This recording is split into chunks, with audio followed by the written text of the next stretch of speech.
Hello guys, in today's video we're going to discuss the Bleach light novel Can't Fear Your Own World.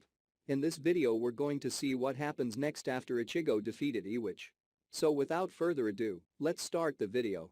There was once a battle. A great war between those who called themselves gods who governed death and those who extinguished evil spirits. The conflict ceased in the form of losing their respective kings by the end of this feud which spanned 1,000 years.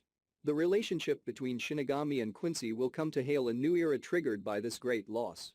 It is said that it was the very same person who killed both kings. He was neither Shinigami nor Quincy, but only a small fraction of people are aware of that fact.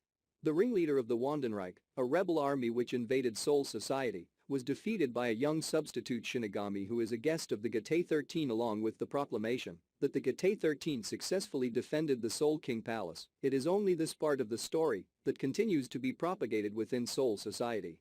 In other words, it was decided that the very death of the Soul King, who is the foundation of Soul Society, is something that would be permanently concealed with the aim to suppress confusion and disorder.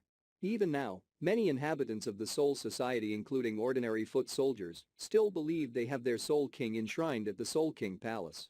Knowledge of the facts are limited to only a handful of Shinigami such as captain ranks and senior officers, or those attached to important posts in the Seireitei. Even they dare not expose the truth and disturb the people's peace of mind.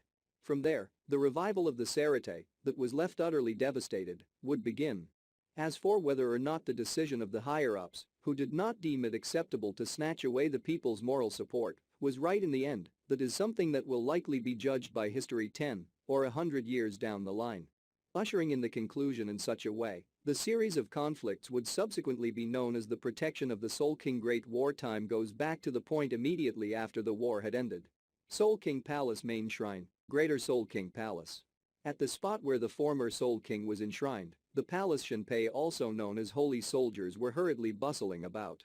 The monk who calls the real name Ichibe Himesebe, who is a member of the Zero Division, stroked his deep black beard whilst silently staring at the thing that is at the center of the room.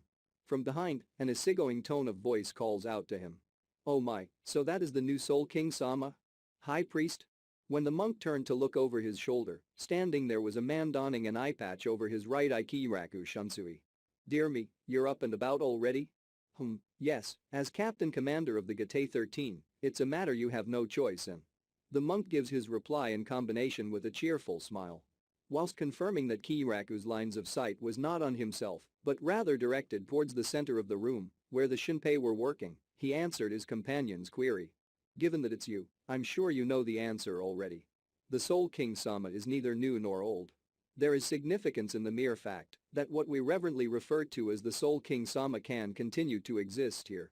Is that what you'd call all power being contained in names?" With a complex expression still on his face, Kiraku switches to honorific language and continues speaking. "That is why in the worst case scenario, it would have been Ichigo-kun being sealed inside that name. Isn't it a relief that it didn't come to that?" The monk quite casually announces that, depending on the situation, there was also a possibility that Ichigo would become an entity called the Soul King. However, there is not a shred of anything akin to emotion dwelling amongst those words. Then, with a grin that bared his teeth, he spoke of Kurosaki Ichigo. "I'm also fond of that boy. To reach a point where we would be unable to talk to him would be rather sad, wouldn't it? I'm glad it didn't turn out like that. This way I was also spared the resentment of Ichigo-kun's friends." "Ah, you gave them those soul tickets, didn't you? I assume that you're going to keep it a secret from the Central 46 and that noble lot. Oh bother, just how far did you see through my game? High Priest. The status of Soul King. That is by no means a pleasant thing. On the contrary, Kiraku had considered it one of the worst possible outcomes for Kurosaki Ichigo. Looking at the thing before his eyes, Kiraku engraves it into his mind once again. Preparing for the worst, Kiraku handed out special spiritual tools known as soul tickets to individuals who were close to Kurosaki Ichigo in the human world. This is a ticket that makes it possible to freely travel back and forth between the human world and the Soul Society. Improvements have been made based on the technology that was previously used to transport the humans of Karakura Town to Soul Society in their living state, resulting in this practical substitute. Kiraku quietly cast down his eyes. Scenes of the time he went to inform Kurosaki Ichigo's friends of that one possibility played out in his mind. Depending on the nature of his powers, it could mean that it will become impossible for him to return to the world of the living. Reacting to his statement that he hadn't come to joke around, the young boy, despite acting the most foolish, declared with eyes filled with deep anger that, "You're not joking, yet somehow you expect us to say goodbye so easily."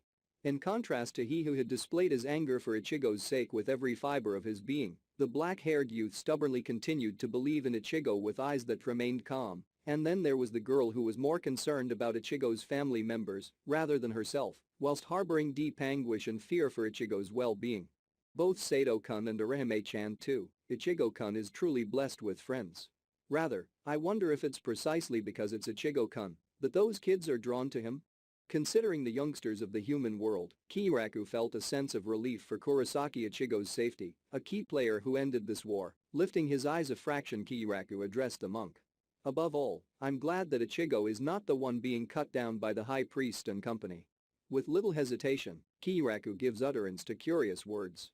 Without denying nor affirming it, the high priest clapped his bald head as he gave a light-hearted laugh. "I'm not Iwich after all. I can't foresee the future and such." Well, by all rights, Kurosaki Ichigo could not have won against that man, rather, he ought to have been defeated.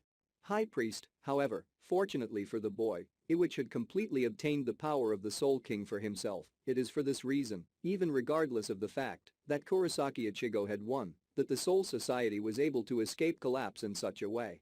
As he spoke, the monk turned towards the thing placed at the center of the greater palace and brought his hands together with a clap. Behind a monk who closed his eyes in sync with the clear sound of his hands clapping together in prayer, Kiraku attempted to question him further. "High Priest, is that the will of the Soul King?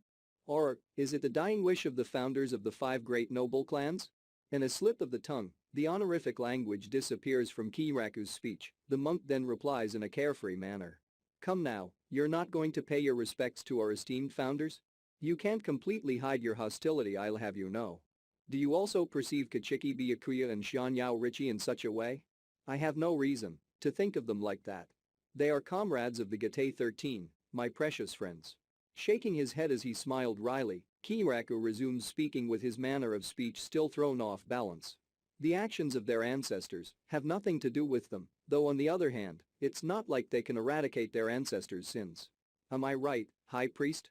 "That may be true, but when all is said and done, the founders of the 5 great noble clans no longer exist." Just as the monk had gotten to that point, the sound of a dull explosion rang out across the greater palace.